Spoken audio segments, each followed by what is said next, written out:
Hey, so the other day I was asking myself kind of a hypothetical question of what would it be like if I tipped myself? And so I used v0.dev to create a website called tipyourself.com, kind of like treat yourself, but tip yourself. So shout out to all your Parks and Recs fans out there. So anyway, basically what I did was I said, let's show the total at the top. I have this assuming it's for 40 years, although I'm older than that. And then I gave it some parameters, like what would be the amount that you might tip. And so in here, it shows 6%. And then how often do you tip at restaurants and coffee shops? And so here it shows 70%. But the reality is I actually tip more like 100% of the time.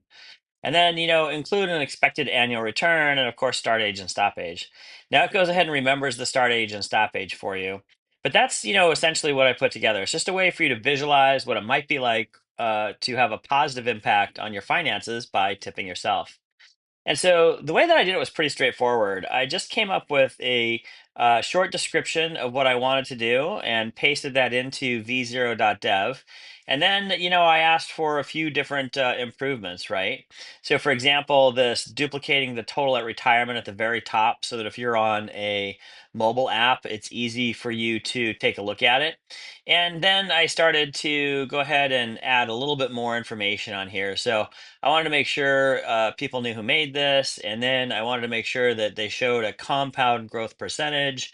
And then after that, it was essentially, just moving some stuff around and eliminating some of the things that added in. But I'm pretty happy with it. Overall, it's pretty interesting. There's some stuff that I would like to do as far as actually making it easier to tip yourself. But it's funny because when I think about the idea of completely automating it, I'm not sure I want to completely automate it. Like I want this to be a conscious action that people do.